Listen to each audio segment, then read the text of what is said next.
Nel parco dei disperati si sente l'odore del tabacco.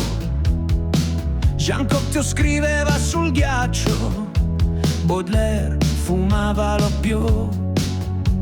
Picasso e Dali amavano le donne, soprattutto quelle che gli tenevano testa. Solo all'alba i netturbini puliscono la piazza. Non domandare mai a un artista di spiegare, ti troveresti davanti a un muro pieno di ferite. Ciò che conta è se arriva sino al cuore il suo pensiero, la sua voglia di volare.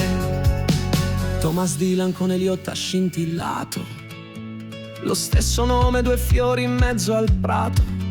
Hanno scritto su diverse pergamene la loro anima, le loro spine. George Braque braccava ogni ombra, Modigliani dipingeva l'eleganza. Monet senza manette imprigionavano la luce, la facevano a fette.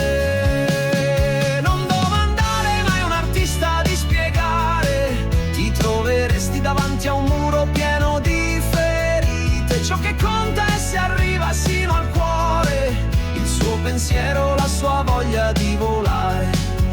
Come si può giudicare l'uomo dalle amicizie che frequenta? Allora Giuda, secondo voi, sarebbe un santo, una leggenda? Hemingway l'ha già detto, alle aquile nel vento.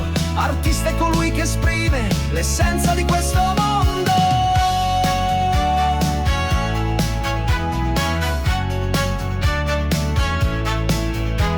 Jim Morrison aveva una zia strana, la pazzia che prende il corpo e la schiena.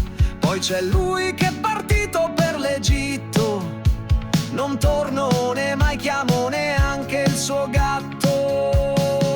Non domandare mai a un artista di spiegare, ti troveresti davanti a un muro pieno di ferite. Ciò che conta è se arriva sino al cuore il suo pensiero, la sua voglia di volare.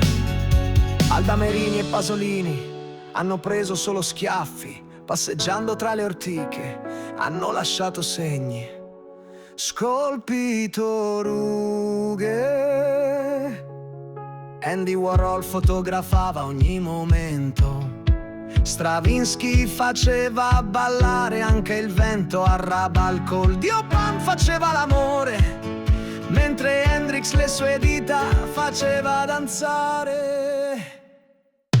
Il tempo non esiste per chi fa arte, in ogni artista l'eterno nasce. In un battito d'ali risiede il presente, ogni futuro in ogni istante. Non domandare mai a un artista di spiegare, ti troveresti davanti a un muro pieno di ferite. Ciò che conta è se arriva sino al cuore il suo pensiero, la sua voglia di volare.